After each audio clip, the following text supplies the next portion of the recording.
Welcome to the Fun Going Fast channel and my review of the 2020-2021 Yamaha Raptor 700R. The new Yamaha Raptor 700R is the culmination of 20 years of big bore sport quad design, and it shows. In my opinion, this is the best sport quad ever made. I say that, acknowledging that the Raptor is mechanically unchanged since 2015, but that would still be 14 years of experience since Yamaha debuted the Raptor 660 in 2001. Now, I'm not saying it's the fastest, loudest, or lightest quad you can buy, and obviously it hasn't won the most woods races or motocross track battles. But for a recreational woods rider, this is the all-around best and most fun sport quad on the market, in my opinion. Allow me to present my case. The Raptor makes everything easy. Going fast is easy. Jumping is easy. Climbing technical terrain is easy. Cruising at low RPMs to catch your breath is easy. But it won't look easy to others. It'll just look fast. And easy does not mean boring. It's the exact opposite. Everything you approach on this quad is fun. Starting with climbing aboard the Raptor, the ergonomics are great. The seat is padded, roomy and comfortable, especially with riding pants on.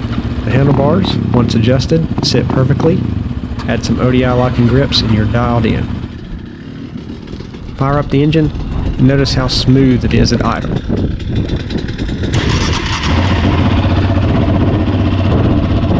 The engine has counterbalancers and they work great. The throttle reach is good and the throttle tension is easy enough to ride for several hours before getting thumb fatigue. The clutch pull is a bit long, but you get used to it after about 10 minutes and you never really think about it again. The clutch action is easy, and with the torque this machine makes, it's effortless to manage. The brakes are light and smooth and require little thought to modulate as needed. And the shifter sticks through gears nicely and becomes second nature. But back to that engine smoothness. It's deceptive. It has so much power down low, you'll think it can't rev. And that's a mistake you'll quickly relearn. The Raptor makes power off idle and builds all the way to a 9,000 rev, red line, pulling like a freight train the entire time. You can short shift it, or just leave it in third, or ring it out. Just know that when you ring it out, you'll build speed insanely quickly and you'll run out of room on the trail before the Raptor runs out of power. So shift gears like you're a pro motocross rider, or be lazy and leave it in third. And manage your power and speed with the throttle. It can match however you want to ride it, and for the Raptor, no way is wrong. If you're climbing really tricky terrain in first gear, no need to slip the clutch. Just hold a steady throttle, decide your line, and tractor over anything you come across. Pretty amazing, and very confidence-inspiring. It'll probably even make you look like a better rider than you really are. But then again, you were smart enough to buy a Raptor, so bonus points for that. Take a ride out on the motocross track. The Raptor will happily throw down dust storm accelerations, slide through turns, stop on a dime, fly perfectly level over tabletop jumps. You want to land even on all four tires? Just relax your knees. You want to show off and wheelie over a jump? Do a light stab of the throttle and pull back slightly on the bars. Again, no way is wrong. It builds power very linearly, and that makes it really hook up. You can spin the tires and power slide, or back off slightly and have traction for days. Now, it's not quite as playful and flickable as a 450 quad in the turns, but you won't care because you get so much speed and traction. Just don't stab the throttle too hard if you're on pavement. It will stand up immediately in first, second, or third.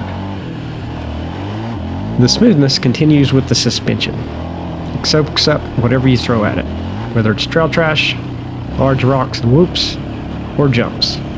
You just roll over everything with relative ease. Body position helps, but it doesn't matter as much as you would think. Again, for the Raptor, no way is wrong. Pair that suspension with those Cushy Odi Grips, and you really don't even need a steering stabilizer. Just get on it and ride over things. Fast. Even the exhaust note seems sportier from the factory compared to older Raptors. I normally hate the sound of Yamaha factory exhausts, and I switch them out as soon as possible, including on my 2021 YFZ 450R. But I don't hate the sound of the Raptor. It isn't a competition exhaust, but it's not bad.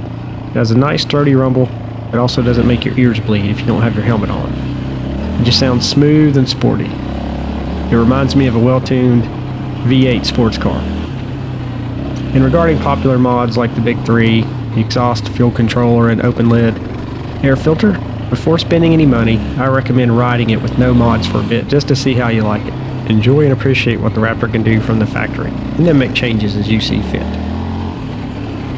Overall, the Raptor is smooth, fun, fast, and capable. It's the big easy, but also the big nasty.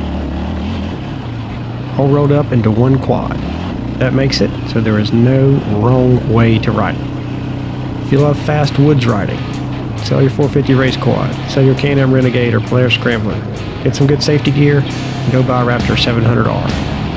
It will hurt, but the pain will be your face being sore from smiling so much. Thanks for watching.